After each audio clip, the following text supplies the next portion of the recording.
ગુજરાત અને મધ્યપ્રદેશને જોડતા highway number 56 પર પાવીજેતપુર પાસે આવેલ ભારત નદીના પુલની બાજુમાં બનાવવામાં આવેલ ડાયવર્ઝન પહેલા પાણીએ નબળું અપ્રોચ હોવાના કારણે ધોવાઈ ગયું, જે કારણે તંત્ર દ્વારા હાલ ડાયવર્ઝન પર અવરજવર બંધ કરવામાં આવેલ છે। આ ડાયવર્ઝન 2,39 લાખના ખર્ચે બનાવવામાં આવેલ હતું। ભારત નદીમાં પહેલી જ વાર વરસાદ પાણી આવતા ડાયવર્ઝન ધોવાણ થવા માંડ્યું અને રોડ પર મોટા ગાબડા પડી ગયા, જેને લઈ હાલ પૂરતું વાહન ચાલકો માટે આ ડાયવર્ઝન બંધ કરવામાં આવ્યું છે, જેથી કરી મોટા વાહનોને ફરી એકવાર 15 થી 20 કિલોમીટર ફેરવવો પડશે, જેથી કરી લોકમાંગ ઉઠી છે કે વહેલી તકે આ પુલ અને ડાયવર્ઝન બનાવવામાં આવે। ટીવીટી ન્યૂઝ નેટવર્ક સાથે ઝહીર સૈયદ બુડલી, છોટાઉદેપુર। હાલ આપણે પાવીજેતપુર ભારત નદી પાસે છે, જ્યાં બોડેલીથી મધ્યપ્રદેશને જોડતો એક બ્રિજ આવેલ છે। તે ગત વર્ષ જર્જરિત થતા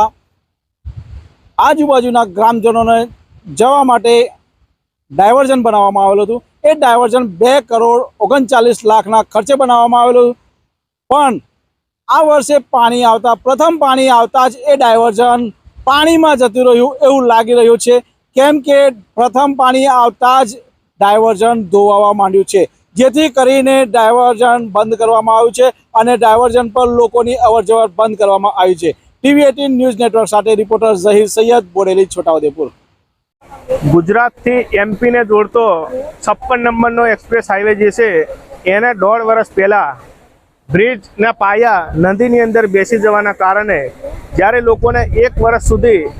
30 કિલોમીટરનો ઘેરાવો કરીને જ્યારે ફરવાનું થયું હતું, ધક્કા ખાવાના કોઈનું જ્યારે 108માં જાય ત્યારે મોત પર નિભજ્યું, ત્યારે સ્થાનિક નેતાઓને અધિકારીઓને જ્યારે રજૂઆત કરી, જ્યારે નવો બ્રિજ બનાવવાની, ત્યારે એ લોકોએ આ 2.5 કરોડ રૂપિયાનું ડાયવર્ઝન બનાવ્યું।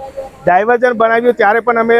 અધિકારી નેતાઓને રજૂઆત કરી હતી કે તમે આ ડાયવર્ઝનના બદલે યુદ્ધના ધોરણે નવો બ્રિજ બનાવો તો એ ટકશે, આ ડાયવર્ઝન ટકે ના,